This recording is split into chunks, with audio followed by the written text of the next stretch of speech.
The neighbor's dark secret. I often have insomnia, so I often choose to stand at the balcony door, looking out at the quiet neighborhood. I live in a really isolated neighborhood. The houses around here are not right next to each other, although I do have a neighbor who has a fence that I can see over if I stand on the balcony. I'm not being nosy or anything, but that night, I was looking into his yard. I've never met him because that neighbor just moved in, but I assume he lives alone because there's only one black truck parked in his yard. Today, I continued to go to the balcony and look at his yard. The truck had been missing for a week. I played the game of observing the truck at night and theorizing about its purpose, even though that was none of my business. Suddenly, one day, I saw him. My neighbor walked out of the house, dragging something. It looks like it's a long, black bag. It looked quite heavy, and it took him a lot of strength to pull it. On the ground, there is a leak of something that looks thick. He struggled to lift it, then pulled it toward the truck, sliding the side door open. He stuffed the bag into the trunk before driving away, then glanced around as if checking to make sure no one was watching. I stood there, my mind spinning. I couldn't ignore it anymore. So I called the police. They arrived quickly and checked around his property. I stayed, watching from the window as they spoke to him, but then his demeanor was completely different. He led the police to one of his bags, opened it, and inside was meat. He started pointing at his dog, which barked eagerly as he lifted it, filled with excitement. The screams, he claimed, were just him rehearsing a scene from his favorite TV show, and he did it every night.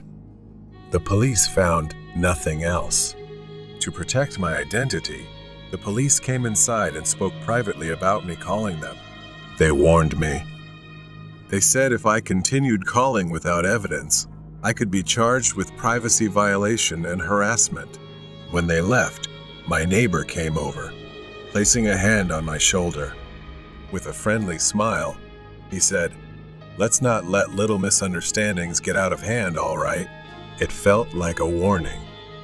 I told myself I was overreacting. Maybe he really was just an odd guy, with strange habits. Every night, I hear faint, muffled, haunting screams. I tell myself it's just him rehearsing, as he said. Then one evening, he showed up at my door holding a cake. He told me it was his birthday and gave me the cake to clear up any unnecessary misunderstandings between us. Was he smiling? I wasn't sure if it was my mind playing tricks, but I felt like he was giving a sinister smile behind my back, waiting for something. As I closed the door, a wave of fear came over me. I took the cake into the kitchen. I placed the cake on the table, not daring to eat it, and just stared at it for a while. I considered eating it, dismissing my paranoia, and slowly brought it to my mouth. But then, something like an instinct told me not to. I put it down, reminding myself to stay alert. Thinking of him preparing it, watching me, knowing I'd eat it. It was truly horrifying. I grabbed the cake, took it to the trash bin behind the house, and threw it away. I didn't care if I was being unreasonable. I'd rather be safe than sorry. Early the next morning, when I went out to take out the trash behind the house, something caught my eye. There, beside the trash bin, was a small mouse, dead. Its tiny body lay still, right next to where I had thrown the cake the night before. A thin trail of cake crumbs led from the cake to the mouse. The mouse had eaten the cake and died. His depravity was beyond imagining. The cake was not a gift, it was a warning. From that moment, I started watching. Every sound, every strange occurrence, every word from my neighbor. Now I knew he wasn't just a harmless eccentric. He was hiding something dark. Everything started again when I walked past my neighbor's house. My steps slowed as I glanced at his front door, catching sight of a hand pressed against the glass, moving frantically. The glass was old and foggy. I saw someone inside, exhaling and writing help on the dust-covered window. For a second, I turned away, rushing back home. I didn't want to know what was happening behind that door. Back in bed, I couldn't sleep. The image of that pleading face, the desperate scrawl on the window, kept replaying in my mind. The sounds, the black bag, the screams. If I reported this to the police, I knew he'd find a way to cover it up, like he always did. Without evidence, everything would be pointless. I needed a clear and specific plan. I decided to reach out to my friend. I met my friend at the local cafe and explained everything, detailing the strange events and horrific scenes. He looked at me, skeptical, but didn't dismiss it right away. We had known each other for so long, neither of us wanted to believe this was happening. Then he suggested gathering photo and video evidence using advanced technology to avoid detection. I had to do whatever it took to prove my words. Neither of us could imagine what we were about to do next. But I promised him that we would only collect evidence and leave quickly and discreetly. The next morning, I put on a plumber's uniform and a fake mustache, mentally preparing for my decision. I approached my neighbor's door, disguised as a plumber. He opened it, eyeing me strangely, scrutinizing. He glanced at my house, then back at me, asking, "Nick, is that you?" I froze for a moment. I began faking my voice, using a different tone to deceive him, explaining I was sent to check and fix the city's main water pipes. At first, he seemed suspicious and told me to wait a moment before closing the door. I stood outside, not knowing what he was doing inside, waiting and adjusting my glasses. But eventually, he acted friendly and allowed me inside. As I entered, the house was much tidier than I had expected, and nothing suggested he was a murderer. As I pretended to inspect the pipes under his kitchen sink, he stayed close, following me throughout the house. My every move was under his watch. I hadn't anticipated this. His presence was a constant reminder that one wrong move could be my last. I racked my brain for a way to separate myself from him. Then, an idea struck. I asked him to let me check the pipes in the basement, explaining that I needed to inspect the pipes there, adding, "If you come with me, you'll need to be careful. A broken pipe could be very dangerous and make things worse." He hesitated, but finally, he allowed me to go down to the basement alone. I watched his shadow disappear into the darkness. I turned my attention to the house, moving quietly, looking through every corner, hoping to find something out of place. And then I saw it, an edge jutting out along a wall, as if something was being hidden. My fingers brushed along the edge, feeling the rough texture beneath my hand. With a gentle push, the panel creaked open, releasing a foul stench that made me nauseous. I hesitated. Well, would I pro? The smell was nearly unbearable, but curiosity overpowered my fear. I cautiously stepped closer, peering inside. There, in the dim light, I saw a long streak on the floor leading to black bundles that were oozing blood. Then I saw dozens of bodies, skeletal remains intertwined with decomposing corpses. Just as I was about to turn and escape, a cold hand gripped my shoulder. "Hello, my neighbor," a familiar voice whispered in my ear, full of malice. I felt the pressure of his grip tightening, but before I could react, he shoved me forward, standing in front of the door, blocking my only exit. His eyes showed satisfaction. I reached for my phone and pressed the emergency alarm button, just as my friend and I had planned beforehand. He quickly snatched the phone from my hand. Then there was a crackling sound as he crushed it underfoot. I realized I was truly trapped. The police stormed into the house unexpectedly. My friend, true to his word, had taken action when he received my emergency signal. He had told me beforehand that he would alert a trusted officer in case anything happened. The neighbor began to flee, but during the pursuit, he couldn't escape our plan. He was caught and couldn't deny the overwhelming evidence. When I handed over all the footage and he was taken into custody, I lay in the hospital thinking about what I'd been through. I had come closer to death than I ever imagined. I regretted nothing. The woman disappeared in white clothes. I grew up hearing stories from my cousin, who worked at the local police station. He was the kind of person who had seen it all. But there's one story he told me that always sent chills down my spine, and it's true. This story is about the mysterious woman in white. It all started with a midnight call from a gas station attendant. My cousin's colleague, Officer Nathan, was working the night shift. The attendant claimed he had been robbed, and the thief fled before he called. A woman in a white dress with long black hair, incredibly beautiful. Strangely, the suspect wasn't a masked figure or some shady guy, but a woman. He explained that she had come to him, asking for help because she was lost in the middle of the night. He had gone to the office to notify his boss, but when they returned to the cash register, she was gone, and so was all the money. Nathan, the only officer on duty so late, immediately got in his patrol car and headed to the gas station. It was a deserted road, winding through the woods on the outskirts of town. As Nathan drove, his headlights caught movement up ahead.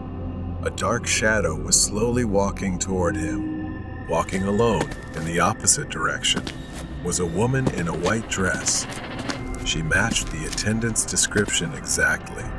He accidentally passed her by, but unsure if his eyes were deceiving him, he saw that she had no face as he drove by. Finding it too unbelievable, he slowed down and reversed to check if she was indeed the woman the gas station attendant had described. After reversing, he stopped and quickly stepped out of the car, saying, "You need to get in the car and come with me to the police station immediately." She said nothing and complied. On the drive back to the station, he asked her a few questions about why she had stolen the money. However, she didn't say a word. He looked through the rearview mirror as she sat in the back seat, staring intently at one spot until they arrived at the station.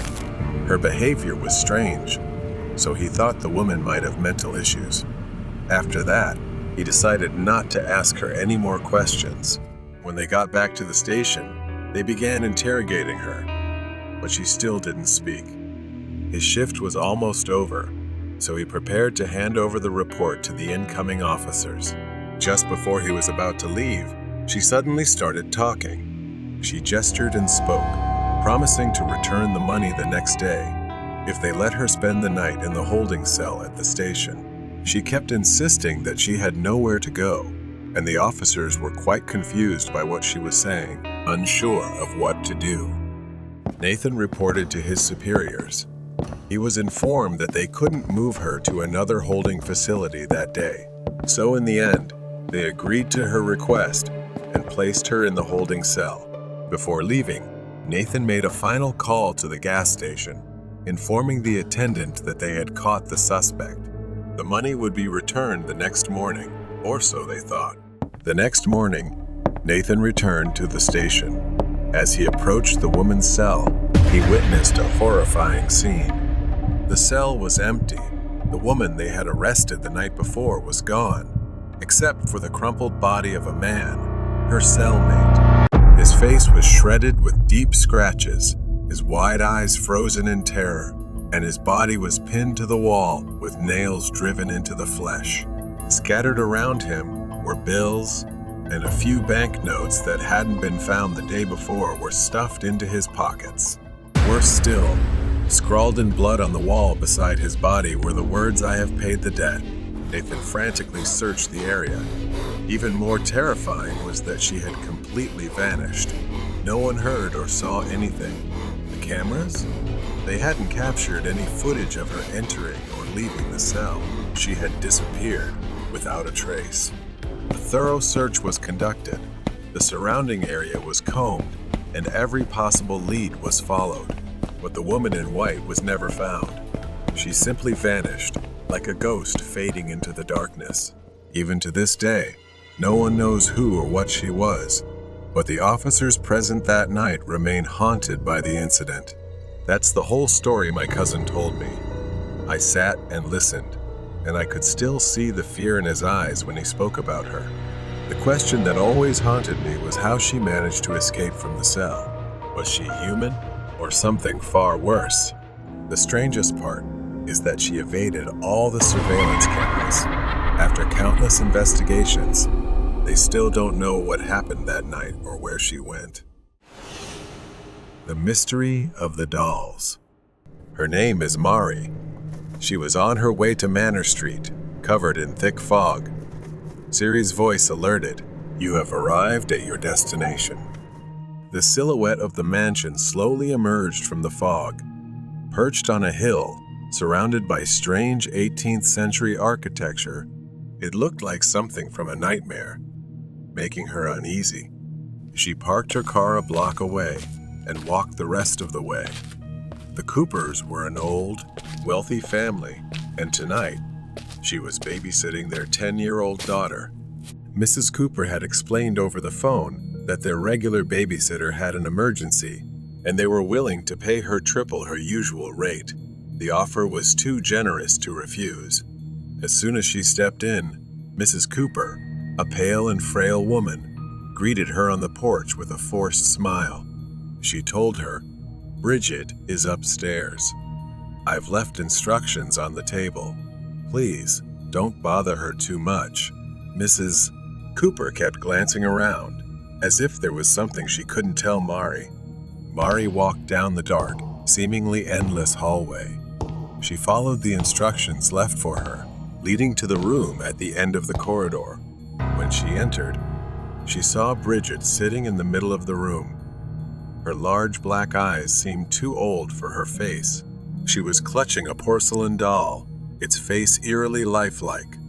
She greeted Bridget, but Bridget remained silent, her eyes fixed on the doll.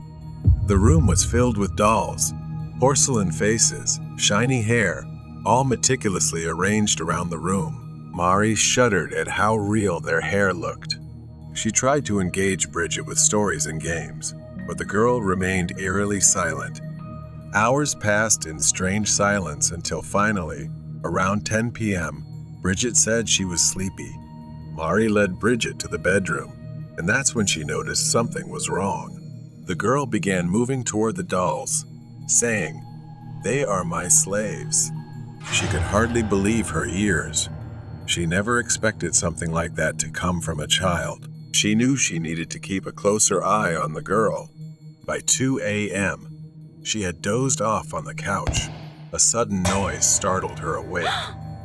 She groggily rubbed her eyes, trying to make sense of everything, when she realized someone was standing behind her. She thought it was Bridget. She couldn't believe her eyes. The girl's face was twisted, her features deformed, aging grotesquely. She clutched the doll tightly in her hands and muttered, "I like your eyes. I will have them." Fear gripped her as Bridget lunged at her with an unnatural strength for a child. She fell to the floor, the weight of Bridget's small body pinning her down. She screamed in vain as Bree's hands scratched her face. "I will take your eyes," Bridget hissed, her voice rasping as if it belonged to someone else. The girl began pulling at a handful of her hair wildly, gleefully. With all her strength, she shoved the child off.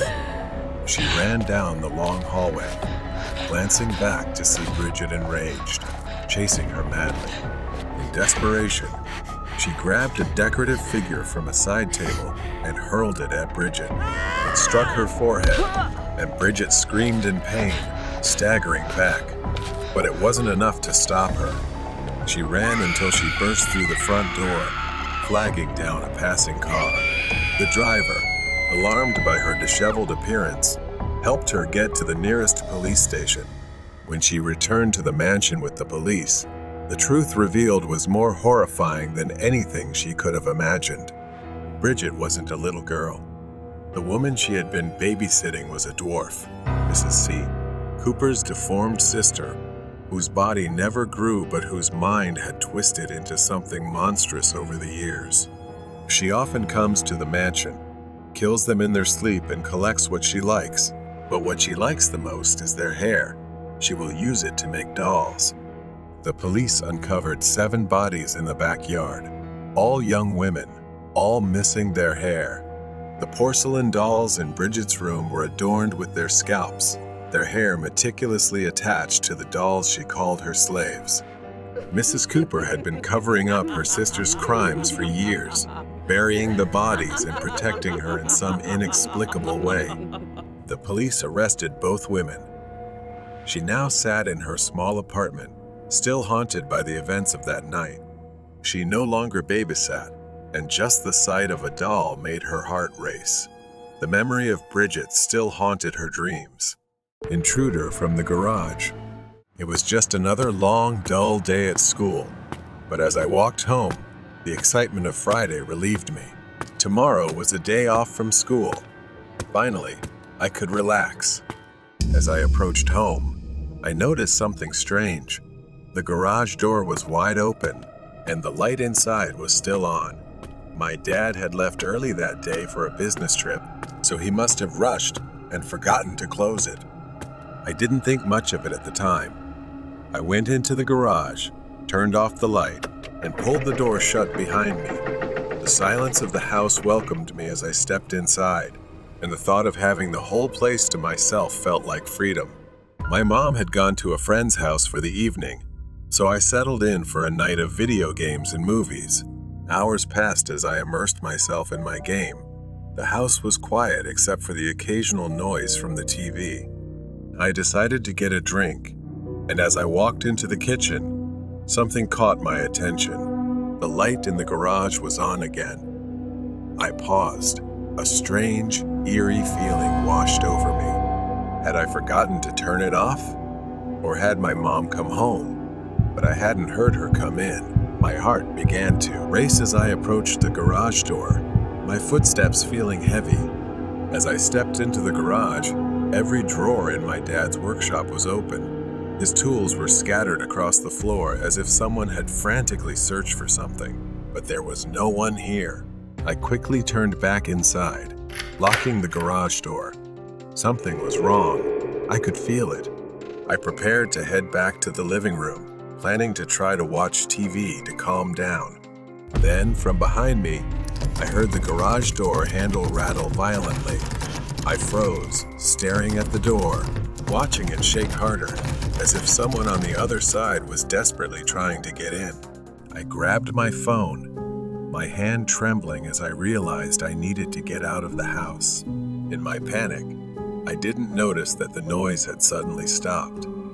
The silence was chilling. It was too quiet. I ran straight for the front door. My only thought was to escape. But as I stepped into the living room, I froze in my tracks. He was there, a large man, his back turned to me. In his hand, he gripped a hatchet, likely taken from my dad's workshop. I held my breath, terrified he would turn around and see me. The TV was still playing, masking the sound of my footsteps, and I knew this was my only chance. Going back upstairs was impossible. I quietly turned around and headed for the back door, trying to remain calm. Once outside, I didn't stop running. I hurried to my neighbor's house, knocking on the door until they let me in. I waited there, heart pounding, watching my house from across the street as I prayed the intruder wouldn't come looking for me. I knocked on my neighbor's door, my heart racing, breath coming in gasps. It felt like an eternity before Mr. Thompson finally opened the door, his face etched with confusion. I recounted everything that had happened to him. His eyes widened, and without saying a word, he grabbed a flashlight and his old baseball bat. He was determined to check my house for me, assuring me that everything would be okay. I reluctantly stayed behind, watching him cross the street.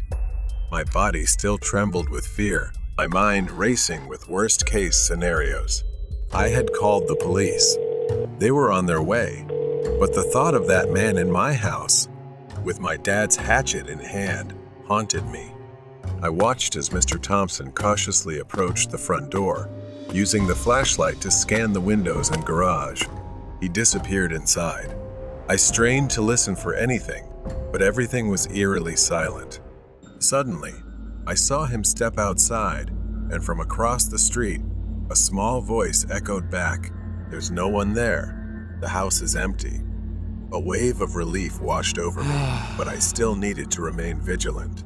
As Mr. Thompson started to walk toward me, I felt that lingering anxiety return.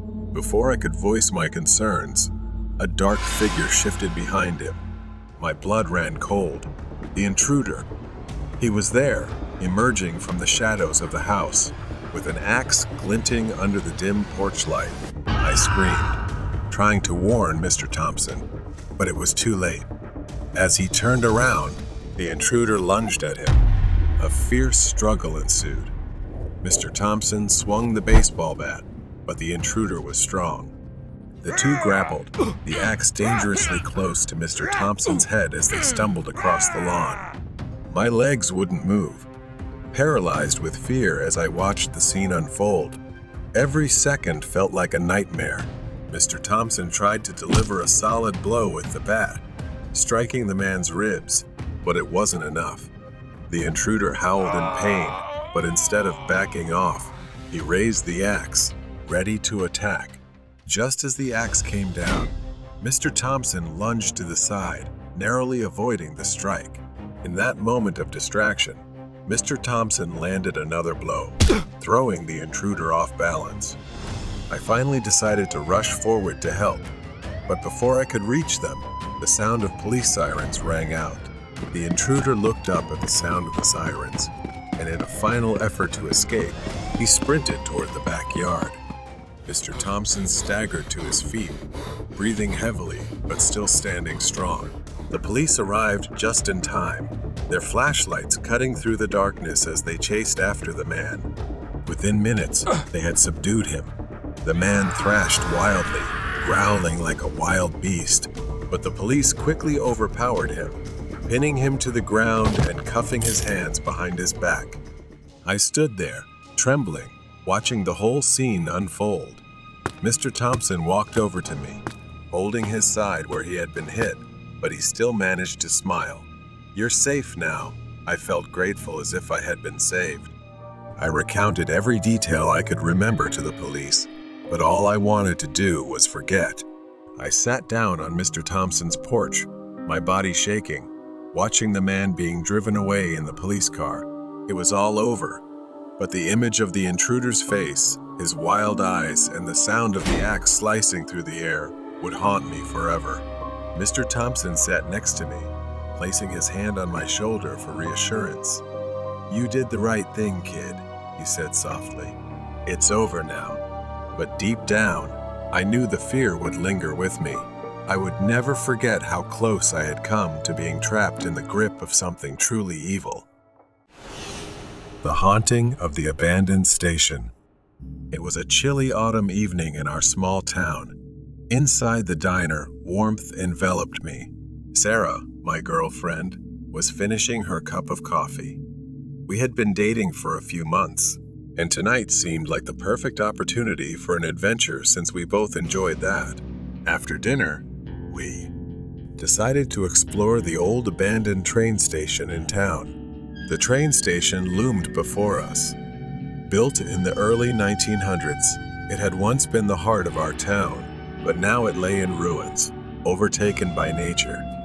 My heart raced, but I didn't want to show fear in front of Sarah. I reassured her, even though I felt a hint of doubt creeping in. She began glancing around nervously and told me she felt something was off. Then, from afar, we heard a faint whistle echoing through the air. Sarah asked me, "There are no trains running here anymore, right?" I only knew that no trains had run here for decades. The whistle grew louder, accompanied by the unmistakable sound of wheels clattering on metal tracks. Sarah tightened her grip on my arm. "We need to go right now," she urged, panic rising in her voice. But somehow I lost control, as if mesmerized by the sound, stepping closer to the edge of the platform, staring down the empty tracks. The sound grew louder, yet no train was in sight, just the tracks stretching infinitely into the darkness. Then, as if summoned from nowhere, a blinding beam of light appeared, racing toward us. It approached quickly, gliding down the tracks like a ghost, but something was off. That light wasn't attached to any train. It hovered. Sarah screamed, urging me to stop, pulling me back just as the invisible train roared past. Its force nearly knocked us over, the platform shaking violently. For a moment, everything went black. When I opened my eyes, the station was silent again, the air heavy and still. Distant sounds returned, but something had changed. Sarah was gone. "Sarah," I called, panic rising within me. I searched for her frantically. Then I saw it, a shadowy figure standing on the tracks, barely visible in the dim light. It was tall, wearing a wide-brimmed hat, its eyes glowing red like embers in the dark. A chill ran down my spine as it raised its hand, pointing down the tracks. Far down the tracks, I saw Sarah, walking away from me. But she wasn't walking normally. Her movements were stiff, like a puppet controlled by invisible strings. "Sarah, stop," I yelled. But my voice echoed back, swallowed by the night. I ran toward her, desperation driving each of my steps. The closer I got, the more horrific reality became. Her face was blank, expressionless, her eyes vacant and soulless. It was as if her very soul had been drained. Tears streamed down my face as I reached for her, but the distance between us never closed. The shadowy figure at the station let out a raspy laugh, echoing through the trees, sending waves of fear crashing over me. I turned to face the figure, but it had vanished. In its place stood an old, rusted, decaying train, its windows shattered. Shadowy figures filled the cars, their hollow eyes staring at me. The door creaked open, like an invitation into the darkness. My heart raced with fear and curiosity. A whisper brushed my ear. "Join us. We've always been here waiting for you." I shook my head, backing away, but the pull of the train was too strong. My legs moved on their own, drawing me toward the door. Just as I stepped inside, the door slammed shut behind me. The train swayed, and I felt a cold hand grip my shoulder. I turned to see Sarah sitting across from me, her eyes vacant. "What's happening?" I choked out, but she didn't respond. Instead, she slowly raised her hand and pointed out the window. I looked outside. I was standing on the platform, staring at the train. But how could this be? I was inside. I tried to scream, but no sound escaped. The train raced faster and faster, the outside world fading into a blur in whispers. Suddenly, it stopped, and the door creaked open. Then, that dark figure appeared inside the train, leaning in close, its cold breath chilling me to the bone. "You should never have come here," it whispered, and everything went dark. When I awoke, I was lying on the cold ground, the train and station gone. All that remained was an empty field overgrown with weeds, a stark contrast to the horror I had just endured. I stood up, dazed and disoriented, and headed back to town. As I neared the town square, something caught my eye, a missing person poster. It was Sarah's face, but the date was from 10 years ago. My heart sank as I stumbled back, trying to comprehend the horror. Had I really been gone for 10 years? Or had Sarah vanished long before I ever met her? The truth was too horrific to grasp. Desperate for answers, I rushed back to the station, but when I arrived, it was gone. Only an empty field remained. The train, the darkness, The station all vanished as if they had never existed. Memories flooded back the faces of victims, broken families, the whispers of those who had vanished without a trace. Each shadow symbolized a haunting reminder of what I had escaped, of the guilt I carried for failing to protect those who needed me most. I turned away and walked on, ready to embrace the memories instead of fleeing from them. The shadows may linger, but I would no longer let them control my life. The House of the Lost Child. It was 2006 when my family moved into this house. My parents decided to quit their jobs and start anew in the countryside. I was just a child then. But something about this house struck me immediately. The first thing I noticed when we moved in was the stairs. Every time I passed by, I would see a shadow silently moving up and down. It never frightened me. In fact, it felt oddly familiar. I was 6 years old, but I could always see things that others couldn't, and this house was no exception. I didn't tell my parents right away, not because I was scared, but because I felt that presence meant us no harm. Still, I was very afraid of the dark. My room was upstairs while the bathroom was downstairs. Every night, before going to bed, I would use the bathroom to avoid facing the fear of going down the stairs alone at night. But one night, my mother's voice woke me. She called out to me, angrily and irritably, telling me to come downstairs and not to run around anymore. I sat up in bed, confused. I hadn't run at all. In the following days, I kept experiencing similar incidents. My mother often scolded me for running around the house, accusing me of mischief. I had told her many times that I hadn't done it, but she never believed me. Then one night, the power went out, and we were almost engulfed in darkness, lit only by a few flickering candles in the living room. As we sat together, I saw it again, a shadow. It swayed back and forth, hovering over the sofa. My mother didn't see it, but I did. That presence was very strong but had no malice. That night, as we lay in bed, my mother and I heard a voice, soft yet clear as day. "Mom, where are you? I'm cold." That voice belonged to a child, and it came from just outside our bedroom. My mother looked at me, eyes wide with fear. As I grew older, I began to understand that the shadow wasn't there to harm us. It wasn't a ghost trying to scare us, but a lost child searching for something. The more I thought about it, the more I realized that spirit was looking for its mother.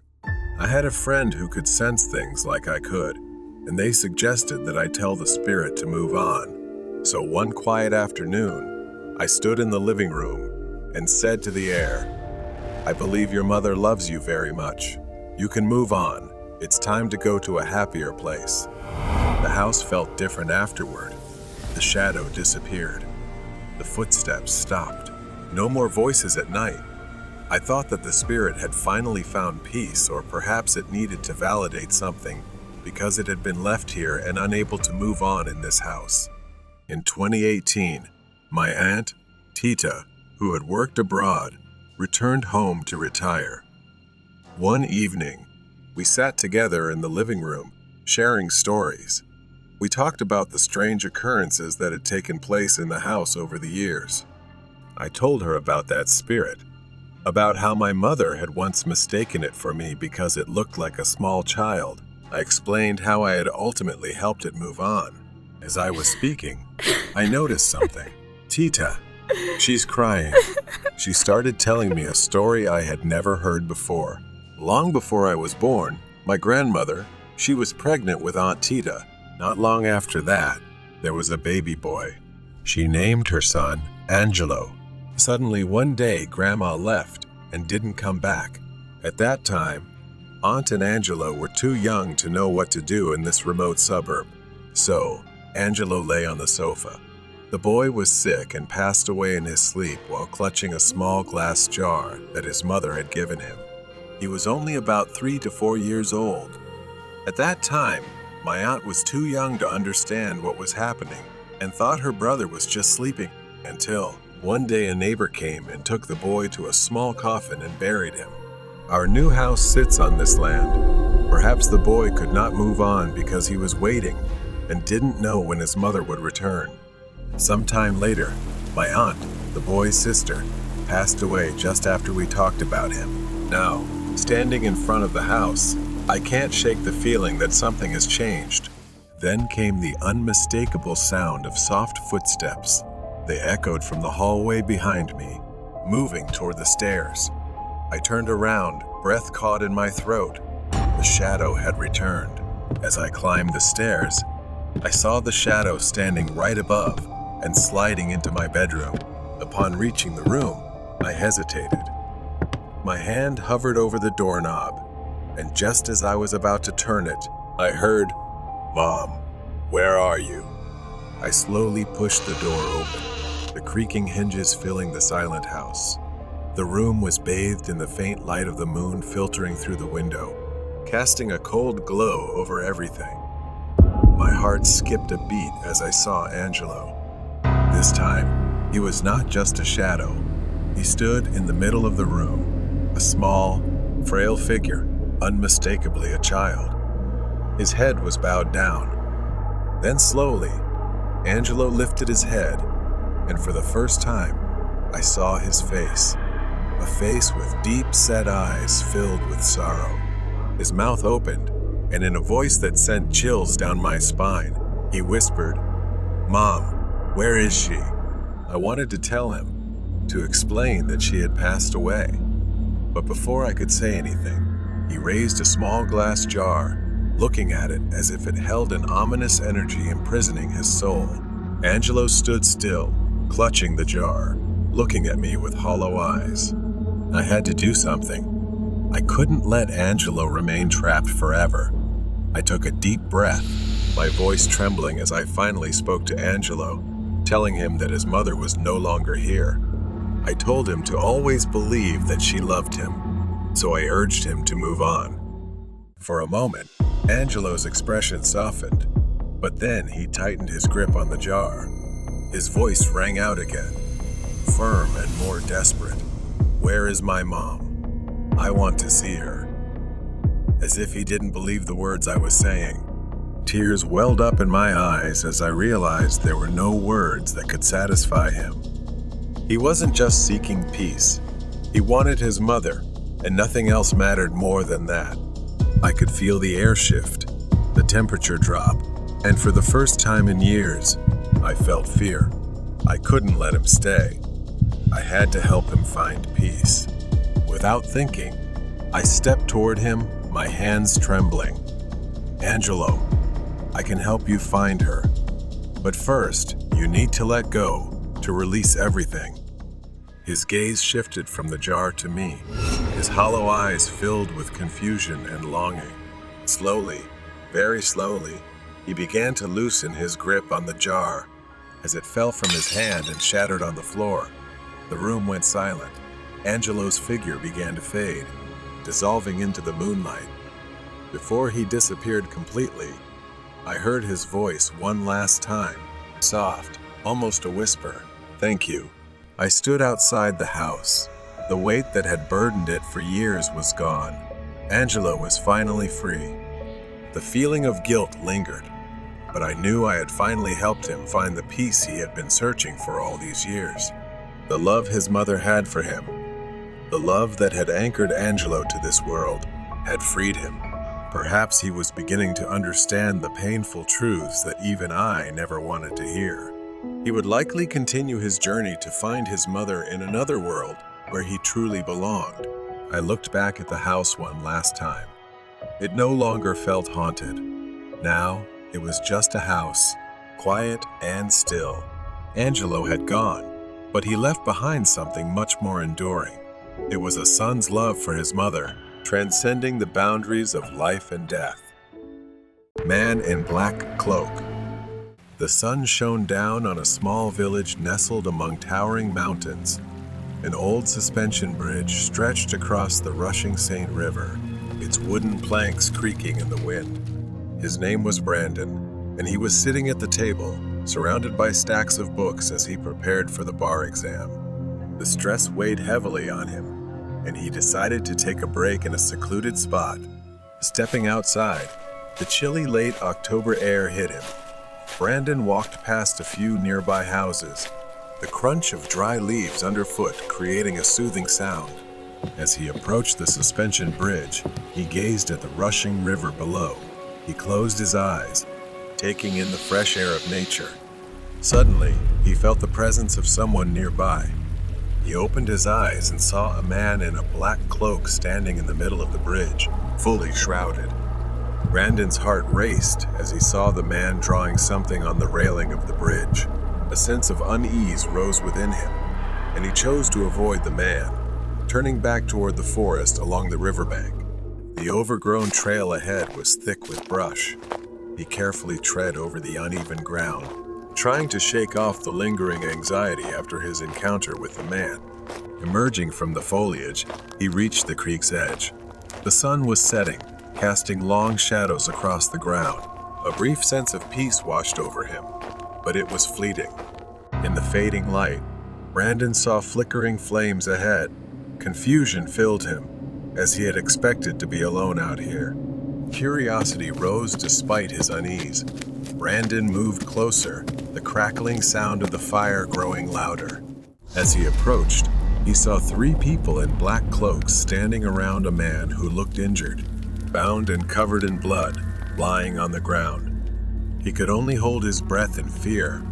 The flickering torchlight cast strange shadows, making the scene even more horrifying. They chanted ominously, in a language Brandon couldn't understand. He couldn't tear his eyes away from the terrifying sight. Panic rose within him, and he knew he needed to leave. One of the cloaked figures pulled out a knife, and Brandon's instincts screamed that something was wrong. He couldn't stay here any longer. He had to run. Just as he was about to flee, the man Brandon had seen on the bridge appeared, stepping out of a small boat nearby, his hood falling back to reveal tattoos covering his pale skin. At that moment, the man pointed in Brandon's direction, and in an instant, it was clear he had seen him. The world around him seemed to fade into darkness, and the man's demonic eyes appeared to pierce through his soul. The discomfort Brandon had felt earlier on the bridge turned into pure terror as the man began to move toward him quickly and menacingly. Brandon's instincts kicked in immediately. He forgot about the poor man being held as a sacrifice and started running. He could hear the man's breath behind him as he ran through the brush, branches whipping against his face. The twigs scratched at his arms as he ran, his breath coming in ragged gasps. Brandon was losing strength, and the distance to safety seemed endless. He finally emerged from the forest and onto the trail. The man and his cloak were still behind him, so he turned left toward the bridge. As there were no houses nearby and no one to call for help, the weight of exhaustion hit him, but there was no time to rest. He turned around and saw the man approaching, his face like a mask of rage. When he reached the middle of the suspension bridge, he stood there in disbelief and filled with fear. He looked at the wooden railing and read the mark that the cloaked man had written less than half an hour ago. It was barely legible, as it had been etched with a blade, but he was certain it read, Brandon McCain, August 7th, 1993, to October 20th, 2021. It was his name, along with his birth date. He realized that perhaps today would be a milestone in his life. And when he noticed the man approaching, holding a dagger, that could be the day he was about to die. The man swung the blade at him, and Brandon only had a few minutes to act. Brandon forgot all the legends, the depth, and the freezing temperatures, the river that could be a monster pulling him under. He didn't care. He lifted his right leg onto the railing, and as the man moved, Brandon dodged the blade that nearly pierced him. As the icy water splashed around him, his blood circulation became erratic. He only had enough time to look up and see the man on the bridge, still watching. But the freezing water dragged him down, and his body began to tremble as unbearable pain engulfed him. Brandon was nearly lost to disorientation. sinking slowly before closing his eyes, perhaps never to open them again. Late night passenger. When I was younger, chasing money at all hours of the night seemed necessary. I picked up a side job as an Uber driver. The job wasn't glamorous, but driving around the big city was something I enjoyed. Every day after 5 p.m., I'd grab a quick bite and begin my Uber shifts. Most nights ended around 2 a.m. This story took place on one of those long nights, about 6 months after working 2 jobs simultaneously. There was a hospital downtown with a large parking lot. It became my regular spot to take short naps while waiting for rides. It was quiet, away from the city noise. That night, after hours of driving, I went there to rest. I didn't plan on sleeping long, just a 15-minute nap. When I woke up, I couldn't remember where I was for a few minutes. I glanced at the dashboard, and only 15 minutes had passed. My music playlist was still playing, soft and mellow. I checked my phone, hoping I hadn't missed any ride requests. That's when I saw it. In the rearview mirror, I caught a glimpse of something that made my heart stop. A man was suddenly sitting in the back seat. He was right behind me, just staring. Then he smiled, a creepy, unsettling grin. I turned to face him, and sure enough, he was there. He looked disheveled, his clothes torn and dirty, and he only wore one shoe. His face was grimy, and he seemed exhausted, like he had been on the streets for a while. Something wasn't right with him. I didn't know how long he had been there, how he got in, or what he wanted. I glanced at his hand, and there it was, an open phone displaying the Uber app. My mind started racing. Maybe he had wandered out of the hospital, saw my car running, and thought it was his ride. I tried to stay calm. "Hey, are you waiting for a ride?" He didn't respond right away. His eyes darted from the roof of the car to the floor, avoiding my gaze. I pointed to his phone, hoping he understood. I asked again, "Do you need a ride?" He nodded. The gesture was slow, cautious, and uneasy. I forced a smile and told him I'd take him where he needed to go. I tried to act normal, to ease the tension in the car. But deep down, something about this man wasn't right. I left the hospital parking lot, following his vague directions to an old, closed-down music venue downtown. Then it hit me. I hadn't accepted a ride request on the Uber app. This guy wasn't my passenger. I glanced at the rear-view mirror again. His phone didn't show any ride request. He wasn't connected to me at all. I spoke, trying to keep my voice calm. "I just realized this ride hasn't been registered. Can you find me on the app quickly?" That's when his entire demeanor changed. He scoffed, looking out the window, then turned to me with a cold expression, saying he wasn't going to pay for the ride. I nervously chuckled, hoping it was a joke, but he remained silent. The atmosphere in the car grew tense. I glanced at him again and noticed a hospital discharge bracelet on his wrist and a dirty backpack beside him. I was trapped in the car with a homeless drifter who must have snuck in while I was asleep. I needed to get him out. I told him I wasn't giving him a free ride across town, and that he was lucky I hadn't called the police. But before I could grab my phone, he lunged and wrapped his hands around my neck. His hands were rough, calloused. I struggled trying to pry his fingers off, but he was too strong. A stench emanated from him. I could barely breathe. Instinct kicked in, and I slammed my foot on the brake. The sudden stop sent him flying forward, loosening his grip just enough for me to break free. I swerved toward the curb. He was dazed. I shifted the car into park, dialed 911, and honked the horn. He groaned, recovering from the impact, and started coming at me again. But this time, I wasn't powerless. I screamed into the phone, describing everything as fast as I could, Then, as if he realized the game was over, he grabbed his backpack and bolted out of the car, vanishing into the night. A few blocks away, the police caught up to him. I watched as they cuffed him. Later, I found out he had escaped from the hospital after being admitted for an overdose. He wasn't just a drifter, he was dangerous, and I had escaped something terrible. As the night came to a close, the only thought in my mind was, I'll never forget to lock my car doors again. The girl in the red dress.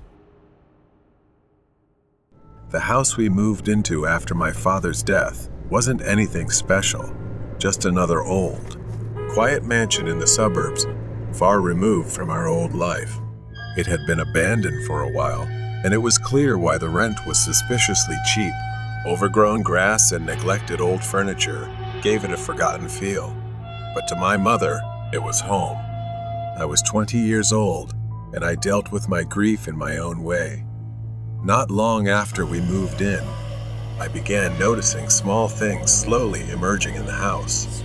But the sounds of whispers, creaking noises made me uneasy and anxious living there. It started with scratching, soft, persistent, on the other side of my bathroom door. At first, I ignored it, hoping it was just my imagination. But night after night, the sound continued. Then came the knocking, sometimes at the front door, sometimes at the window. It always came around midnight, but no one could possibly be there. We kept the gate locked, and no one could enter the yard. Yet the knocking continued. I told my mother. She dismissed it, saying, "It's just an old house." But I knew the house wasn't just old, it was holding on to something. One night, I invited my friend Joe to stay over. We were sitting in my room talking about school when we heard voices coming from the kitchen. It was well past midnight. Everyone should have been asleep. Out of curiosity, we pressed our ears against the door. A conversation was happening just outside, but we couldn't make out a single word. We tiptoed into the hallway, but the kitchen was empty, dark, cold. We checked the entire house, nothing. Everyone was asleep. The voices were gone, leaving only a chilling silence. A few weeks later, my brother decided to test his luck. He and his friends thought it would be fun to play with a Ouija board in my room while I was away. They thought it was just a silly, superstitious game. At first, nothing happened. They laughed awkwardly, asking questions but receiving no response. Then one of them froze. His face turned pale, his body stiff like a statue. Without a word, he bolted from the room, his friends close behind, terror in their eyes. Once outside, the guy finally spoke. He had seen her, a girl, standing at the bathroom door, wearing a red dress, her hand on the knob, staring at them. He said she couldn't have been older than 13, and her eyes were filled with something he couldn't describe. Fear, anger, curiosity. When my brother told me this, I thought he was just trying to scare me. Of course, I didn't believe him. Why would I? I had never seen her. But the story haunted me, lodged deep in my mind like a splinter I couldn't remove. Later, I had a birthday party at a friend's house. Jordan, a friend of mine, got drunk, so I took him to my room and told him to stay there until he sobered up. He collapsed onto the bed and fell asleep. Later, I went to check on him. The room was pitch black, with only a faint light coming from the bathroom. Jordan wasn't in bed. He was sitting at the bathroom door, one leg in, one leg out, talking to no one. I tapped his shoulder. He jumped, then looked at me, confused. He glanced back at the bathroom, then at me again. He mumbled, "I thought I was talking to you, but I just laughed it off, thinking he was too drunk." The next day, he explained, I was teasing him, but he was dead serious. In his drunken state, he had seen a girl in the bathroom. She was wearing a red dress, standing in the middle of the bathroom, asking why he was there. And when I walked in, she disappeared. It didn't stop there. The hauntings, the knocking, the voices continued. My fear grew as one by one, people close to me began talking about an entity that I had never seen in this house. I left my room and went to talk to my mother. While we were on vacation, my aunt and uncle stayed at the house. When we returned, they were sleeping on the living room floor, terror etched across their faces. They said the shower in my room kept turning on by itself, and the radio too, making it impossible for them to stay inside. My mother had no choice but to confront the landlady, who initially denied everything. But the truth came out. The landlady's mother had lived in this house as a teenager with her twin sister, who had ended her life in the bathroom wearing a red dress. It was all true. The red dress, the girl, the spirit trapped within the walls of our home. I didn't know how I was going to convince my mother to leave, but since we were struggling financially, it was piling up. So I had no choice but to stay in the house a little longer.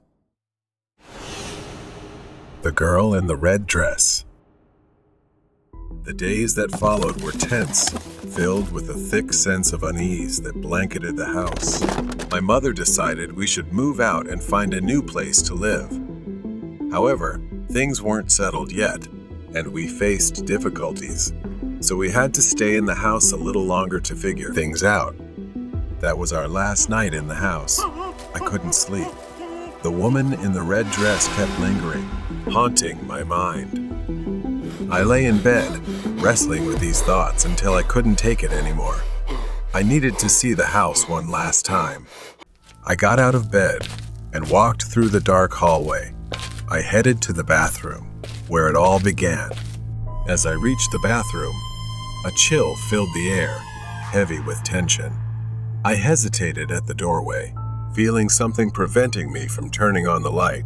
I stepped inside, the cold tiles pressing against my feet, and then I felt another presence in the room. Fear gripped me tightly.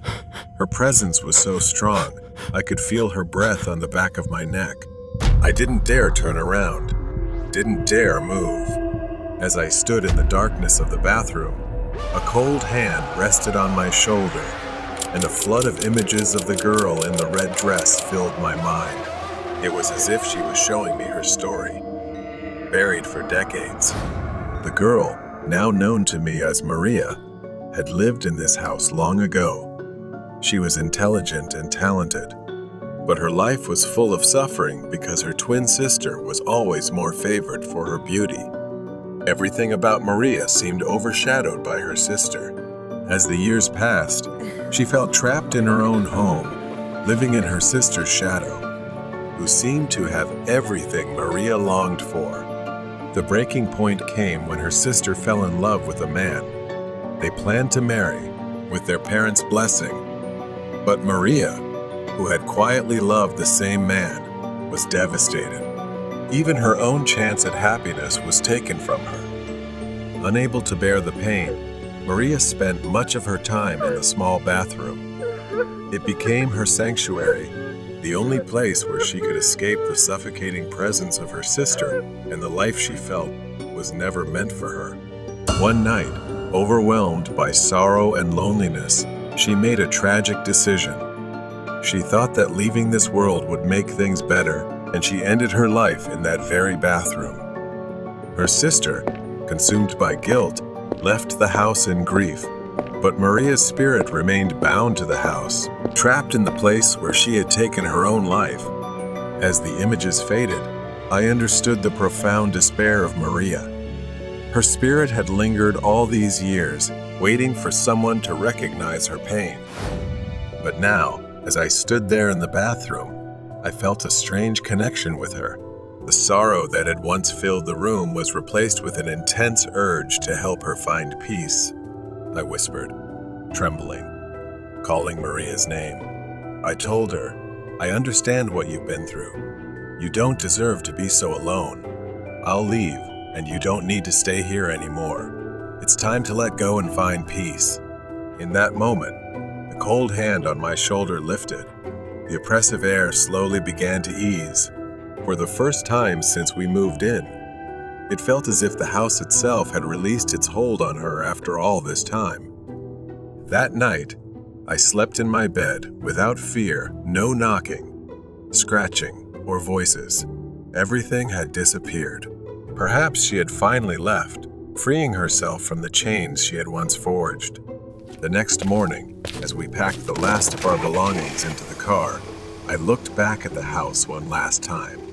The sun shone brightly, casting a warm glow over the old, stately mansion.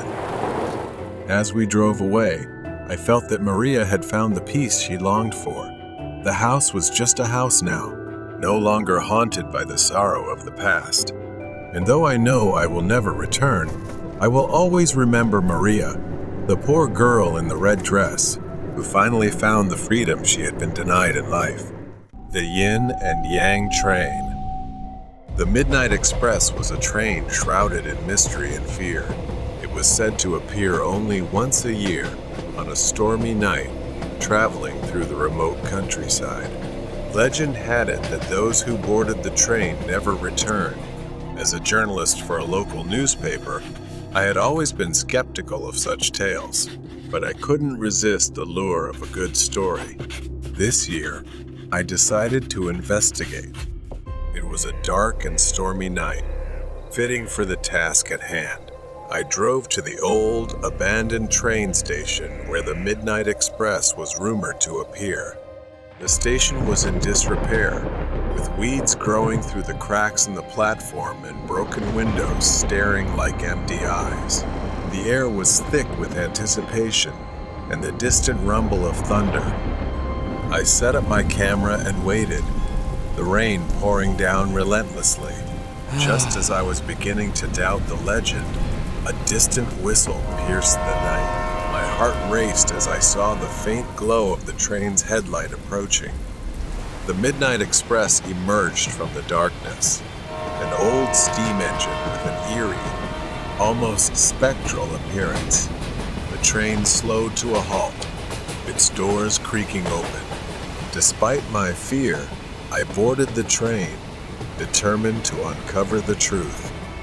The interior was surprisingly well preserved, with plush seats and dim, flickering lights. The air inside was cold, and an unsettling silence hung over everything. I took a seat and prepared my notebook and camera, ready to document whatever I encountered.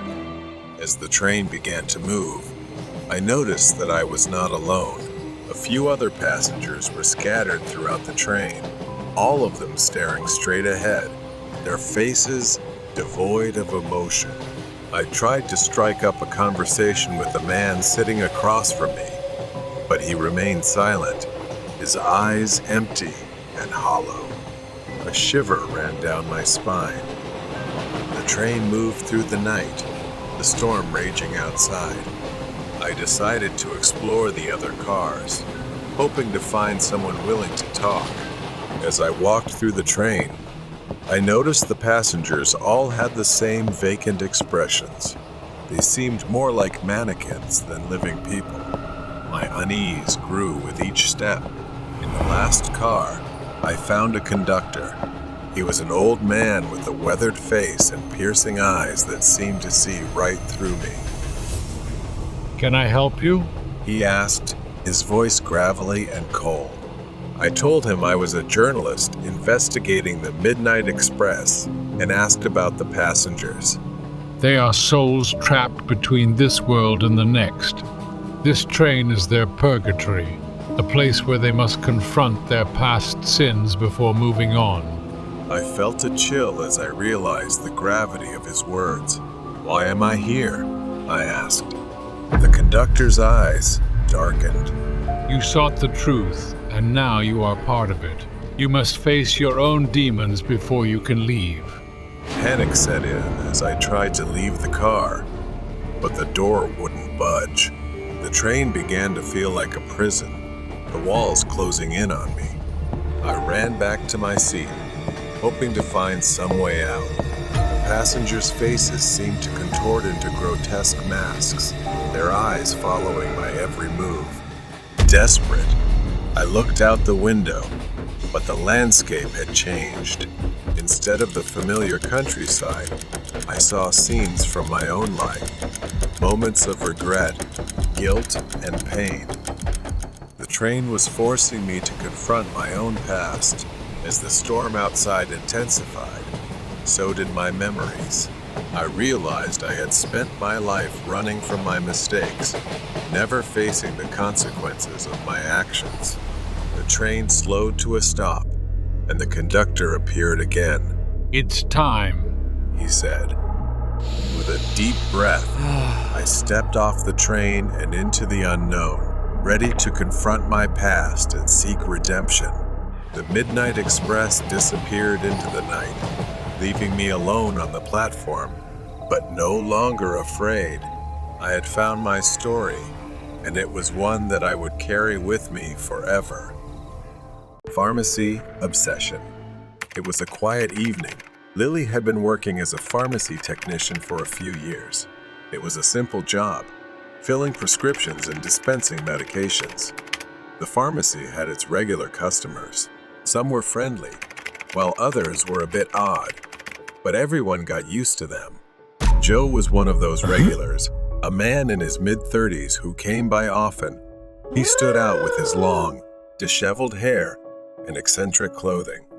Lily had seen Joe and his elderly mother many times. She was always his caretaker, bringing Joe in to get his medication. The mix of drugs he needed included antipsychotics, antidepressants, anti-anxiety meds, and a type of medicine for infectious diseases. Joe always complimented Lily and called her Kitty because she wore a pink bow hair clip. It was harmless, though strange. Lily would politely smile, chat, and give him his medication. He never made her feel unsafe. One day, Joe's mother came alone. She looked tired, older than before.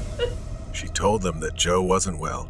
He had stopped taking his antipsychotic medication and was becoming unpredictable, sometimes even aggressive. She could no longer control him. The court had declared Joe unfit to make decisions, so he was admitted to a mental health facility. Lily felt a bit sad, missing the familiar face, but relieved knowing Joe was being taken care of. For months, they didn't see Joe. The facility's staff regularly picked up his prescriptions, and life at the pharmacy went on as usual. Then, one Friday night, everything changed. It was late. Only she and another female colleague were working. The store was quiet, as it often was on Friday nights. Lily was reading a magazine at the counter. Then, she heard a voice. Hey, Kitty. At first, she didn't look up. After all, she wasn't Kitty, and she figured someone in the store was talking. But then the voice came again, angrier this time. Kitty! Suddenly, a bloodied hand slammed onto the counter in front of Lily, startling her. It was Joe, but something was wrong. He was bleeding heavily. The counter was smeared with Joe's bloody handprint. His face was pale, his eyes wild, like he had lost his mind. Her heart raced, and she slowly backed away from him. Lily's colleague, Jane, hurried over, concerned, asking what Joe was doing there since his medication had already been picked up on Tuesday. Joe didn't answer. He just kept staring at Lily, his voice soft but filled with dangerous intensity. He said he wanted to see Kitty and that he missed her. He started moving toward the waist-high door that separated the pharmacy counter from the rest of the store. Panic rose in Lily. Jane tried to calm him down, but Joe kept repeating the same demand, saying he wanted to see Kitty and telling Lily to come closer. She shook her head, fear rising inside her. She refused Joe, saying she couldn't come closer, but he didn't stop, beginning to cry and then scream.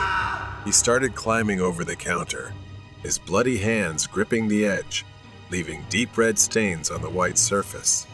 Jane realized things were getting out of control and told Lily to hide in the storage room. Lily slammed the door shut and locked it, listening as Joe's voice turned into full-blown screams. He was throwing things all over the store in a frenzy, grabbing whatever he could reach. Blood spattered over bottles and shelves. Jane called the store manager and quickly phoned the police. Through the crack of the door, Lily could see the chaos. A few customers had gathered, staring in shock. One of them moved as if they were about to intervene.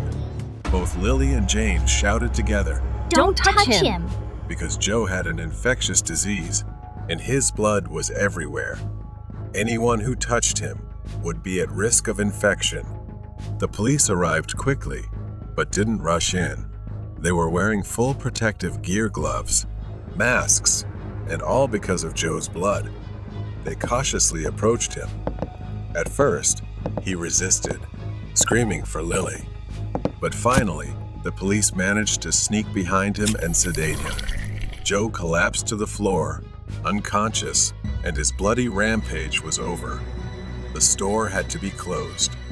A specialized cleaning crew came to disinfect everything.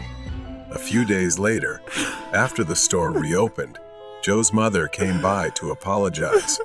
Joe was then transferred to a higher security facility where he would be more closely monitored. The smell of blood and the fear still lingered in Lily's memory. She hadn't seen Joe since that night. She heard that Joe's mother had considered suing the care facility for negligence, but she didn't follow up on what happened next.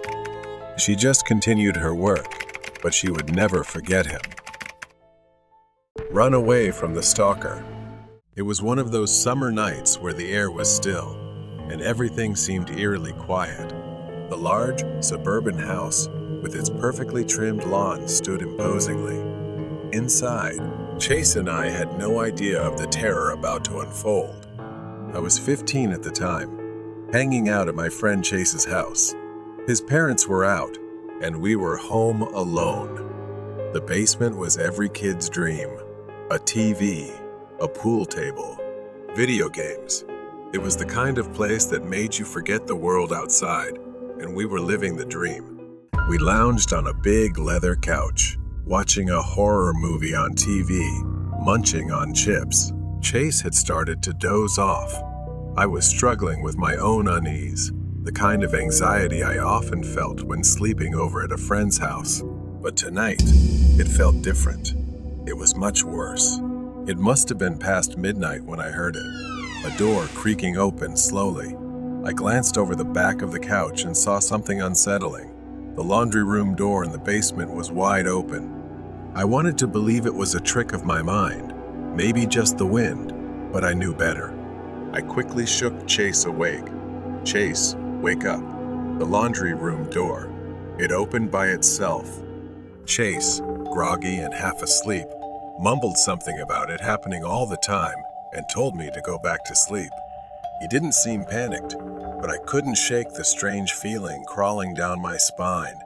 I insisted that we go close it together. We both got up and cautiously shut the door. Chase flopped back onto the couch, falling asleep within minutes. I tried to relax, but sleep didn't come easily. A while later, I woke up again, but this time, it wasn't a sound that startled me.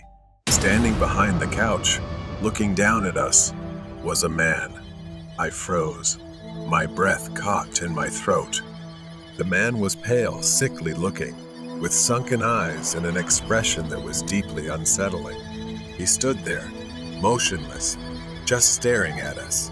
I screamed, a sound that shattered the stillness of the night. Chase jolted awake, his eyes wide with horror as he saw the man advancing toward us. In our panic, we ran. The basement had two exits, one leading upstairs to the front door, the other to a sliding door at the patio. In our terror, we split up. I ran for the patio while Chase bolted up the stairs. Gasping for breath, I quickly called the police, shouting out the address and frantically explaining that someone had broken into the house. But Chase, I couldn't leave him behind. I circled the house, sneaking back in through the same door I had used to escape. My heart pounded as I stepped inside. It was too quiet, the kind of quiet that makes your skin crawl. I knew I had to find Chase. I moved as quietly as I could, climbing the stairs, each step creaking beneath me. The house was massive, and the silence was suffocating. Then I heard it, Chase's voice. His scream, a desperate, terrified scream for help. I bolted up the stairs, my legs trembling. At the top of the stairs, I saw the man, the intruder, wrapping his hands around Chase's neck, choking him, his face twisted in a grotesque expression. Chase's eyes were wide, his face flushed as he struggled to breathe. I grabbed the closest thing I could, a heavy sports trophy from Chase's room. Without thinking, I charged at the man. I swung the trophy with all my strength, smashing it into the back of the intruder's head. The man collapsed to the floor, and Chase fell with him, gasping for air, but alive. We didn't wait. We ran outside, not stopping until we reached Chase's treehouse. There, we hid, waiting for the sound of sirens. Chase was still trembling, rubbing his neck where the man's hands had gripped him just minutes earlier. We sat in silence, too afraid to speak. I looked out through the small window in the treehouse, scanning the yard for any sign of movement. The house looked eerily still, as if nothing had ever happened. Chase whispered, "What do we do now?" I had no answer. All I knew was that I couldn't let him go back inside. Suddenly, a faint rustling came from the direction of the house. I held my breath, straining to listen. At first, it was soft, like footsteps on grass. Then, I saw him, the man. He was slowly walking across the yard, his movements deliberate. His sunken eyes stared straight ahead, almost robotic, as he made his way toward the treehouse. I grabbed Chase's arm, pulling him away from the window. "He's coming." We both backed into the corner of the tiny treehouse, barely breathing. The man's footsteps grew louder. Now I could hear him, crunching on the gravel path leading to the treehouse ladder. The creaking of the ladder made me jump with fear. He was climbing. I could feel the weight of him pressing down on the structure as the treehouse swayed with each step. Chase looked at me, eyes wide with terror. I had to do something. I scanned the cramped space, frantically searching for anything I could use as a weapon. My eyes landed on a rusty toolbox Chase's dad had left there months ago. I grabbed a metal rod nearby, gripping it tightly in my trembling hands. The man's hand appeared at the edge of the treehouse entrance, his fingers curling around the wooden frame. I swung the rod down with all my strength. The man let out a groan of pain, lost his balance, and fell backward off the ladder. He hit the ground hard. I grabbed Chase, and we scrambled down, running as fast as we could toward the house. My mind raced. Where could we go?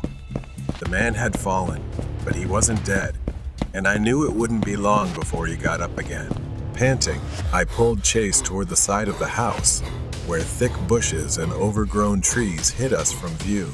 We crouched down, trying to catch our breath. Suddenly, headlights appeared in the distance, the sound of tires crunching on gravel. It was the police. I whispered to Chase to wave for help.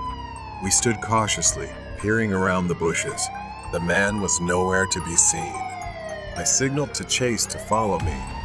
We darted toward the driveway as the police car came to a stop. Relief washed over me as two officers stepped out, immediately scanning the area. I shouted, "He's still here!" "He's..." Before I could finish, a man emerged from the shadows, appearing from the side of the house. His movements were slower, more deliberate. Blood dripped from a gash on his head. The officers drew their weapons, ordering him to stop. But he didn't listen. He kept walking toward us, his eyes locked on Chase and me. The man ignored them, continuing his slow, deliberate walk. And then, without warning, he charged at us in a terrifying sprint. A gunshot from the police tore through the night. The man staggered, collapsing to the ground, gasping for breath. A wave of numbness washed over me. It was finally over. That night, as Chase and I sat in the police station, I learned that the man was a drifter, living in abandoned houses across the city. He was mentally unstable, with a history of violent behavior. But the most chilling detail? In his pocket, they found a crumpled old photograph. It was of Chase's house. The man had been watching us for a long time. Chase and I stood outside the police station, waiting for our parents to arrive. The terror of the night still weighed heavily on us. It served as a reminder that real horror doesn't always come from the darkness. Sometimes it's standing right behind you, watching. Nightmare Neighbor. The old, tall apartment building stood under the dim glow of the streetlights. It was late, and most of the windows were dark. Rena stood outside the building, staring up at the second floor where her apartment was. She had lived here for a few months, and the place had always been quiet. Until Arthur moved in next door.